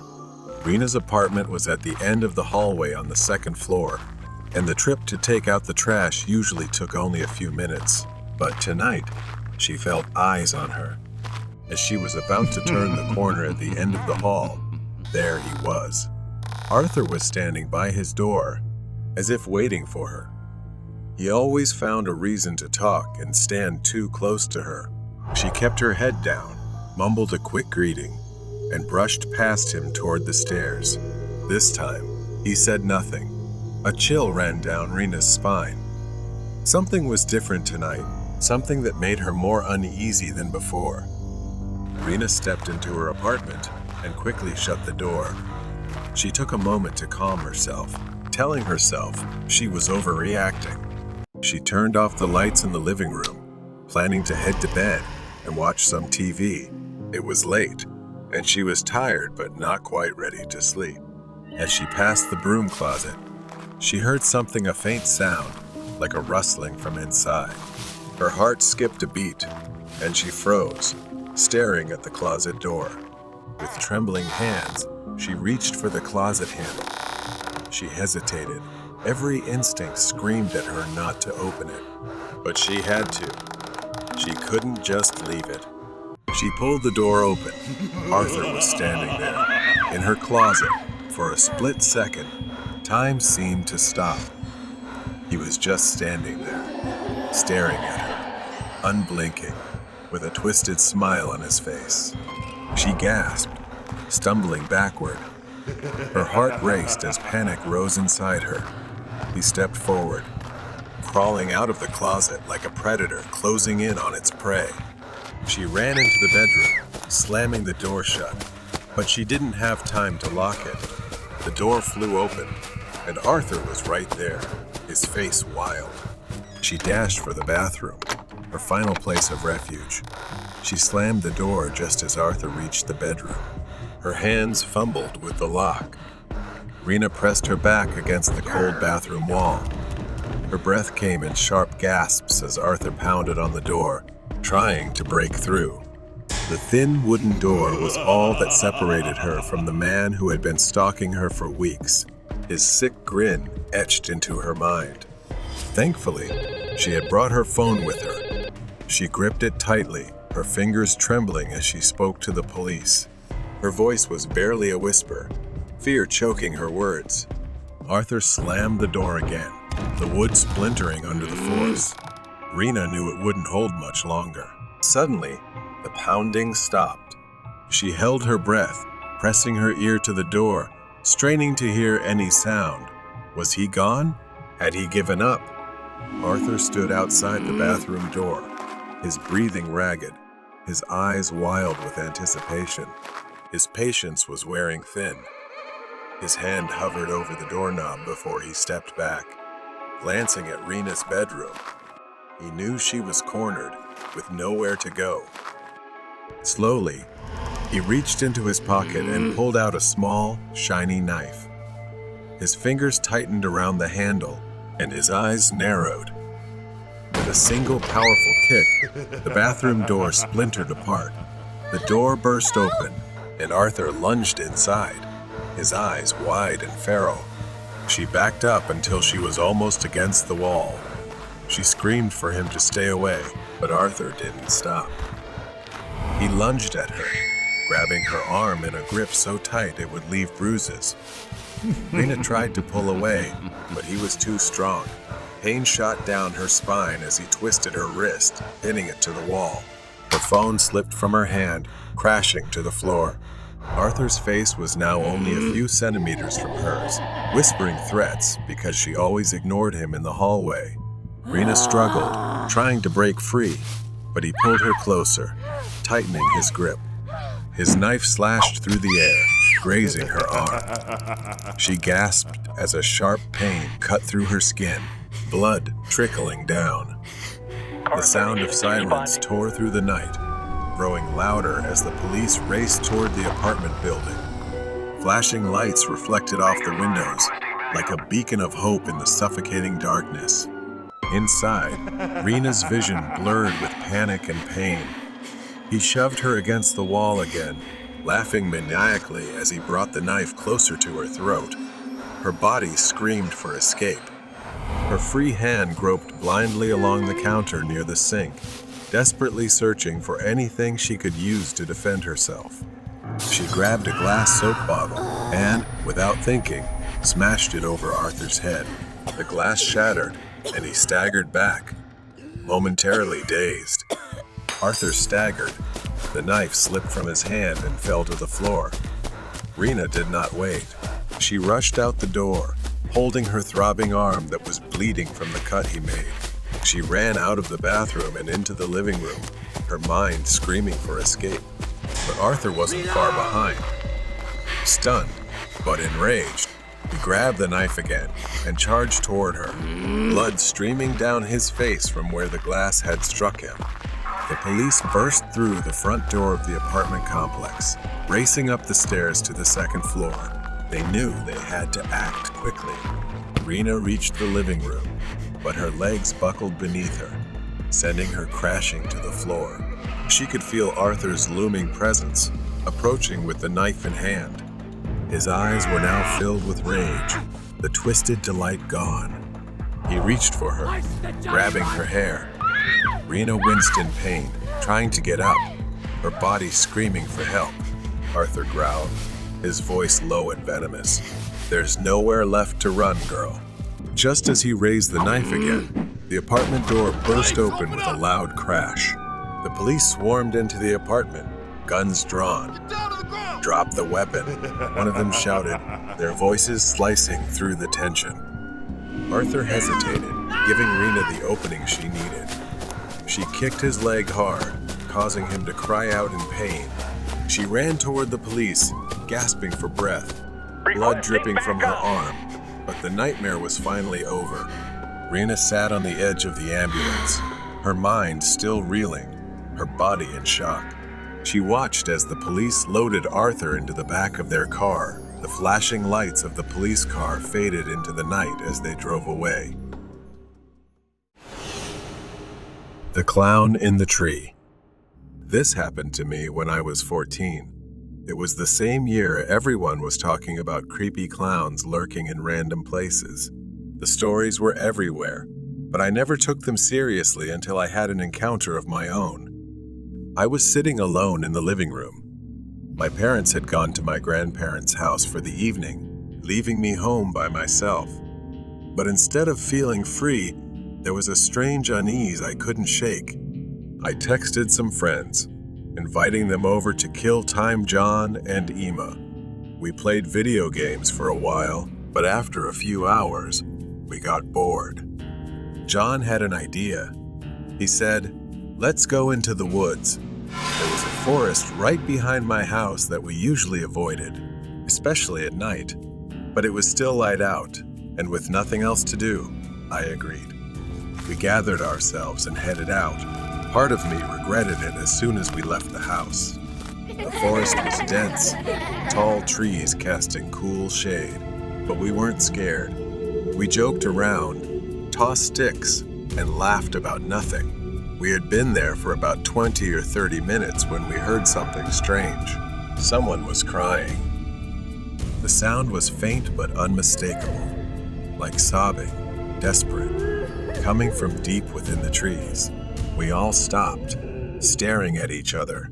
John was the first to break the silence, whispering tensely, "What the hell is that?" None of us knew, and Emma suggested we go check it out. I wanted to say no, but before I could, everyone was already heading towards the sound. My heart started pounding harder with each step. Something felt wrong, like we were walking into a place we shouldn't.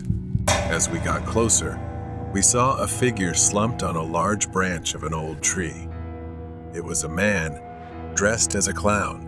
His outfit was white with black polka dots, but it was stained and torn. He wore a black wig, but it was messy, and his makeup was smeared by what looked like tears. He just sat there, quietly crying. John, being the idiot he was, yelled, "Hey, you idiot! Why are you crying up there?" A chill ran down my spine, and I instantly turned to John, telling him to shut up. But it was too late. The clown looked down at us, his tear-streaked face twisting into a smile. His lips curled upward, but it was hollow, as if he was trying to express something through invisible pain. And then I saw it. His hand, gripping a large machete, the blade covered in what looked like blood. We were frozen. He just sat there, staring at us, his smile widening grotesquely, yet his eyes were cold, emotionless. He said, "You won't understand, but when I show you, you will." Panic surged through me, and without thinking, I screamed, "Run!" We scattered, running in all directions. My heart pounded, my feet barely touching the ground as I sprinted towards home. The forest seemed endless, branches scratching at my skin as I ran. I could hear the others screaming, their voices fading as we were separated. I reached the edge of the woods, sprinting into my backyard. I didn't stop until I was inside, slamming the door behind me. Then, I waited for my friends. Emma made it back, panting and pale with fear. But John wasn't with us. We waited for him, hoping he'd burst through the door, laughing about how scared we were. But then we waited, and no one came. We called the police. They came and searched the forest. We told them everything: the clown, the machete, the crying. They didn't seem surprised. It turned out the man we saw was a local. He had been on the run for days. The police said he was a heavy drug user who had killed his wife and left her body wrapped in a white sheet. The next day, they found John. He was dead, discovered in a deep lake in the forest. The man must have chased him while the rest of us ran. I couldn't believe it. John was gone, just like that. And it was my fault for agreeing to go into that forest. If I hadn't, maybe he would still be alive. I told my parents everything, and they promised never to leave me home alone again. But it didn't help much. I couldn't sleep for weeks, and when I did, I had nightmares of the clown standing in the forest, smiling at me with his blood-stained machete. It's been 5 years since that night. I'm 19 now, but the memory of what happened in the forest is still burned into my mind. John's disappearance and the discovery of his body in the lake. It haunts me. No one ever talked about it after the police closed the case. A tragic accident, they said. A drug-crazed maniac. But I knew there was more to it. For years, I pushed the memories down, but recently, they've started to resurface. It began with nightmares, the image of the clown, his twisted smile. But lately, it's been more real, as if he's not just in my dreams anymore. Something is coming for me. I've started feeling like I'm being watched again, just like back then. And tonight, I swear I saw him, standing at the edge of the forest behind my house, staring at me. I grabbed a flashlight, pepper spray, and a taser. I don't even know what I was thinking, but I couldn't sit here, paralyzed by fear anymore. The only way to end this is to go back to where it all started. The air was thick with silence as I stepped outside, the flashlight casting weak beams through the trees.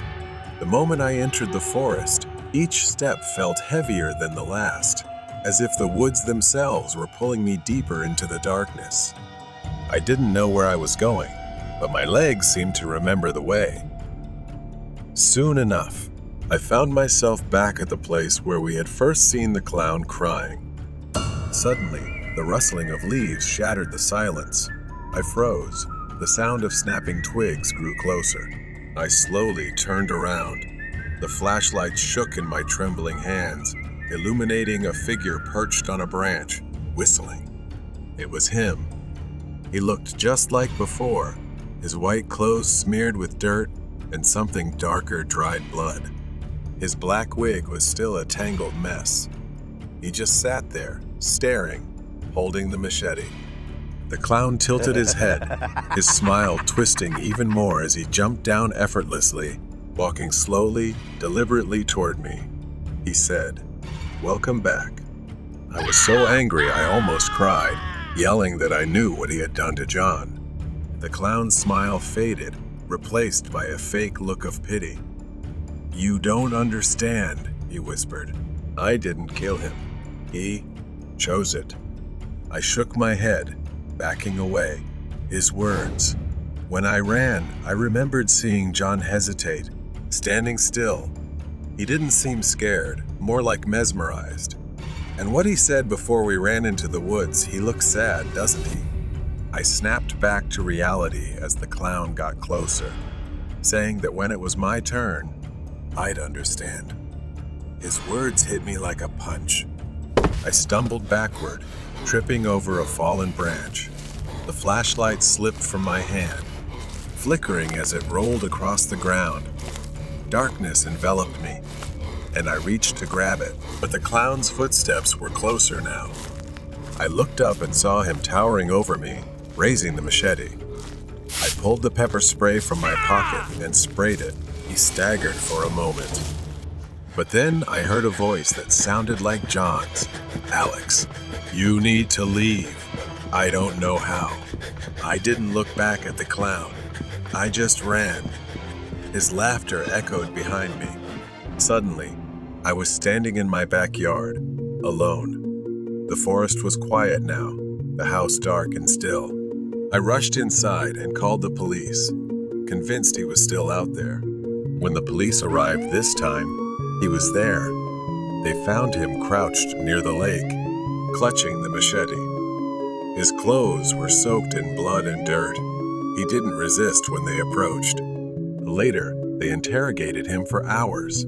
The clown believed he was chosen to lead people to the other side. The police dismissed it as the ramblings of a madman. But even then, I knew something darker was at play. The stranger's chase at Dunkin' Donut.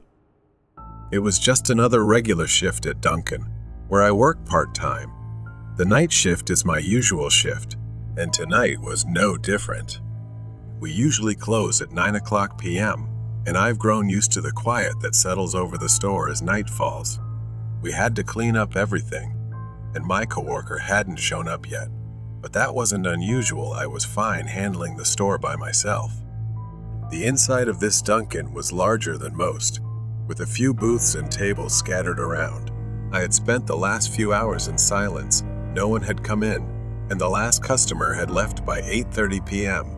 With only a few minutes left until closing, I walked around as usual, wiping down tables and making sure everything was tidy. As I passed by, heading back to the counter to clean up, something made my heart race. I hadn't noticed him before, but there was a man crouched down, almost hiding in the corner, completely out of sight from behind the counter. Everything seemed to freeze as his eyes locked with mine the moment I saw him. For a second, neither of us moved. The man slowly stood up. He was of average height, skinny, with messy hair and disheveled clothes. I asked him if he was okay, my voice trembling as I tried to stay calm. He didn't respond right away, mumbling that he was fine. I reminded him that we were closing and he needed to leave. He nodded and started walking toward the door. For a moment, I thought everything was fine. But then, without warning, he turned around and sprinted toward the counter with a crazed look on his face. Everything happened so fast. He didn't head for the door. He ran straight behind the counter, his eyes locked on the cash register. I began to realize what was happening. Without hesitation, I made for the exit, my mind racing. I didn't care about the cash register. I just needed to get out. Guys like him are dangerous, and they usually carry weapons. I had to be smart about this. But before I could reach the door, his voice rang out, loud and threatening. He shouted, his voice filled with anger. Stop. Froze for a second, but instinct kicked in, and I kept moving, my heart pounding in my chest. I pushed the door open and ran out, without looking back. I thought he would be inside to rob the store, but I was wrong. He chased after me, running through the parking lot, and fear gripped me like never before. I looked around the area, but most of the stores were dark and closed. I spotted a gas station in the distance, its lights flickering like a beacon of hope. I ran faster, my breath quickening, and he was still behind me. The distance between us seemed to shrink. I burst into the gas station, my chest heaving with each breath. It was the closest place still open. As I ran inside, I shouted for someone to call the police. My voice was panicked and full of fear, echoing through the empty space.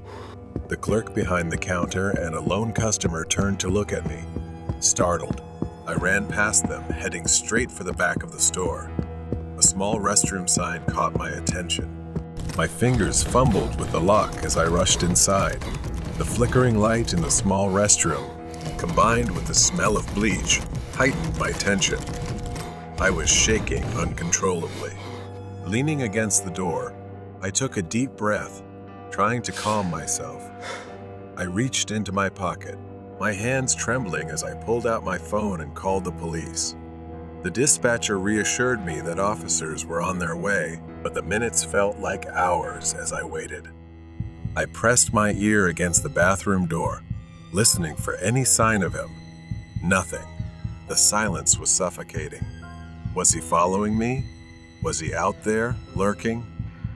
I couldn't shake the feeling that something was wrong and that whatever awaited me outside wasn't over. After what felt like an eternity, I slowly unlocked the bathroom door and peeked outside. The gas station was eerily silent.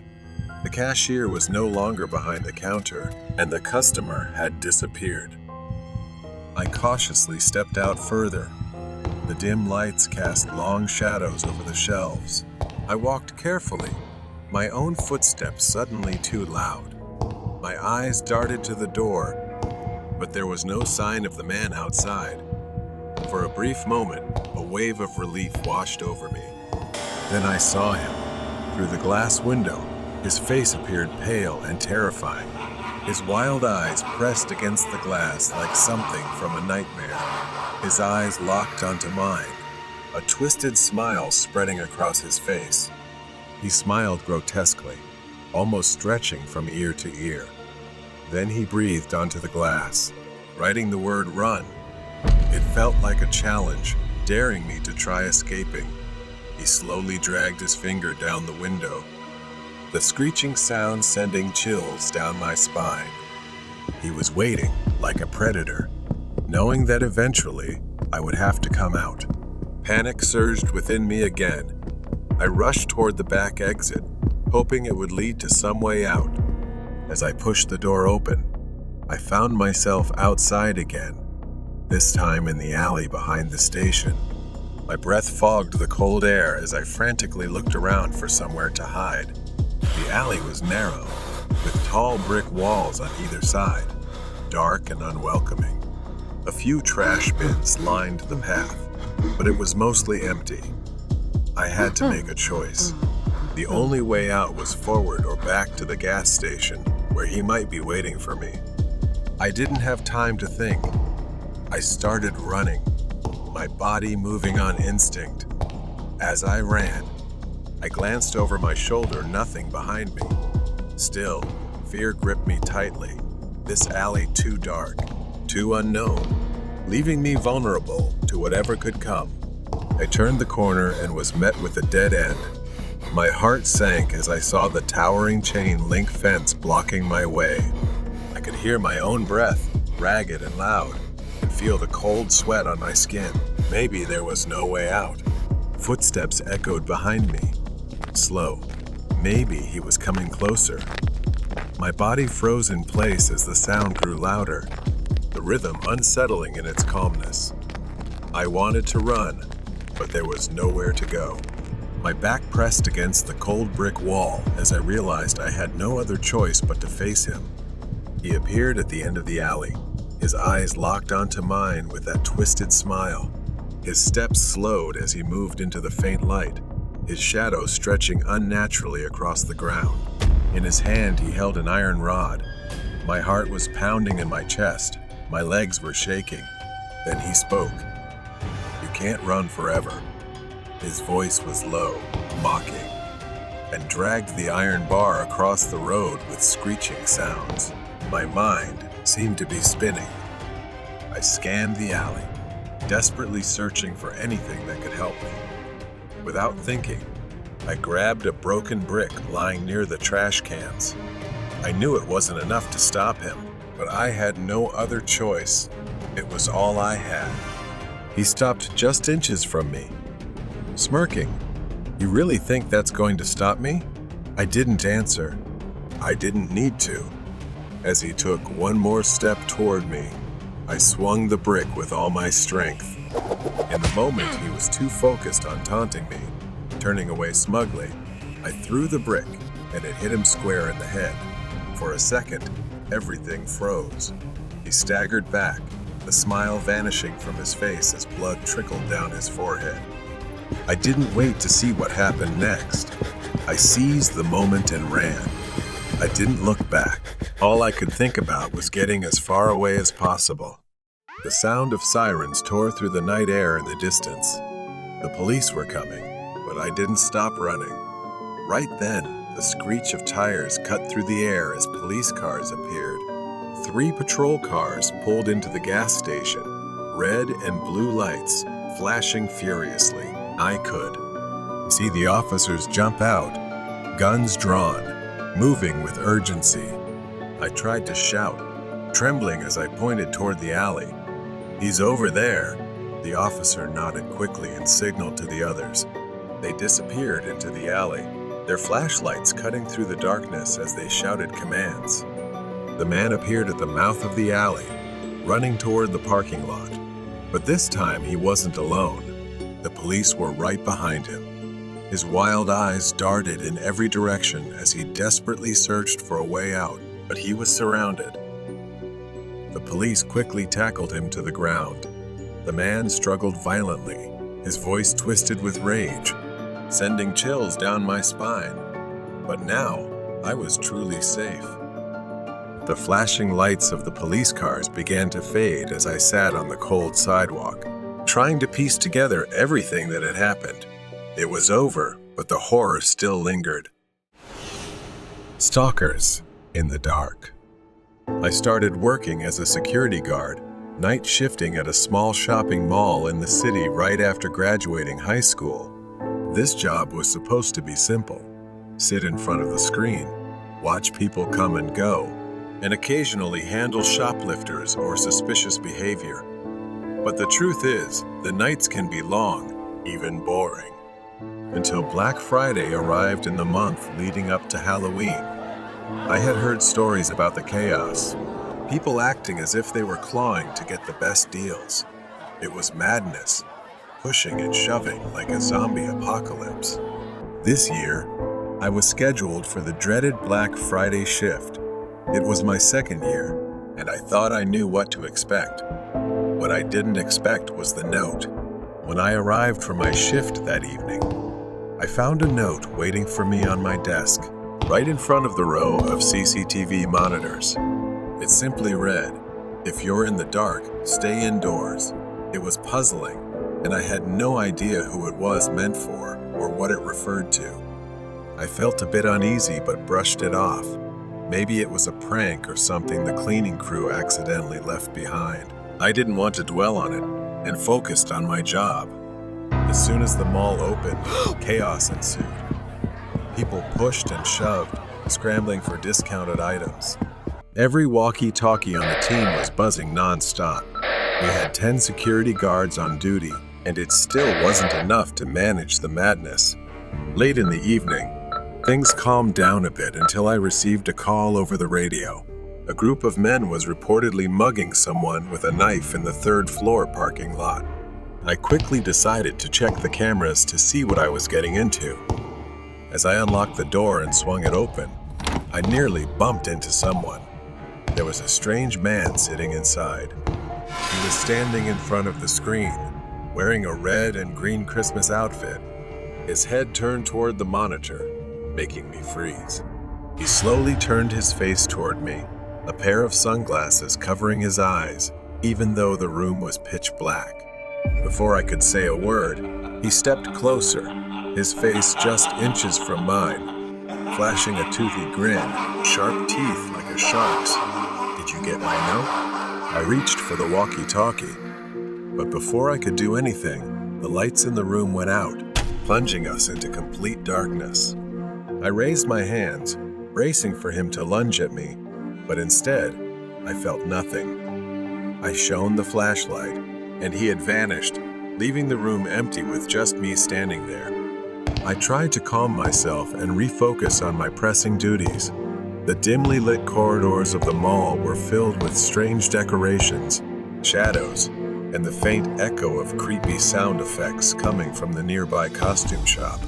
As I walked around, I noticed something strange. A life-sized mannequin in the costume shop window.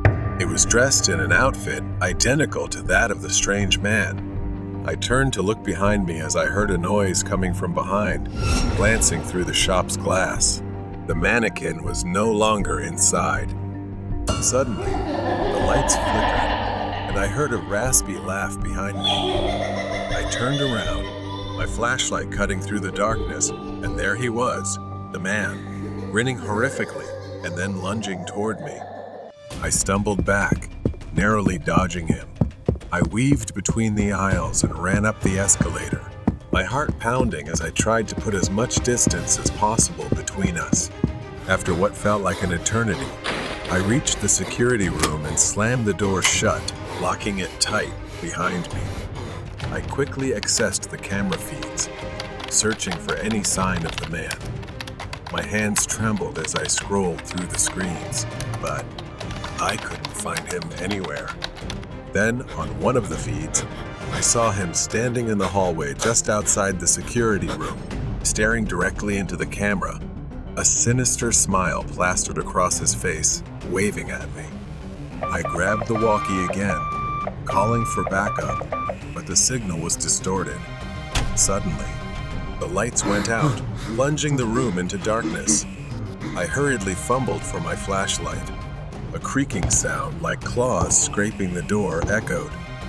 I braced myself, gripping the flashlight like a weapon, as the door swung open and he stepped inside, laughing mockingly at my fear. I remembered the emergency lever behind the desk. Without hesitation, I rushed over, pulling it down just as he reached for me. He lunged at me, and we got caught in a struggle. He was stronger than he looked, his hands clawing at me as I tried to push him away. We slammed into the metal shelves, the impact echoing throughout the room. I pulled the walkie from my belt, calling for backup again. My voice trembled with tension, but I just hoped someone would hear me. After a tense struggle, I pushed him away one last time, and he staggered. This time, I seized the opportunity, quickly grabbing a metal rod nearby and locking it against the door, trapping him inside. I quickly called for assistance. I stood guard at the door, listening to his screams from the other side. Within minutes, 2 officers ran down the hallway, guns drawn. They reached me, and and I unlocked the door, stepping back as they stormed in. I watched as they put him into the police car, his eyes still fixed on me until the very last moment. Back in the security room, I sat down, exhausted but relieved. I scrolled through the camera feeds, carefully checking each one. Then on the feed from the costume shop, I noticed something odd. A new mannequin, dressed in the same outfit, stood in the display window. My heart raced as I leaned closer to the screen. It was just a mannequin, right? As I looked, a shadow moved behind it, just a flicker, barely visible. My hand hovered over the controls, but I shook my head to clear my thoughts. Maybe it was just my imagination playing tricks after a long night, but I couldn't shake the feeling that something was watching, waiting for me out there to confront it.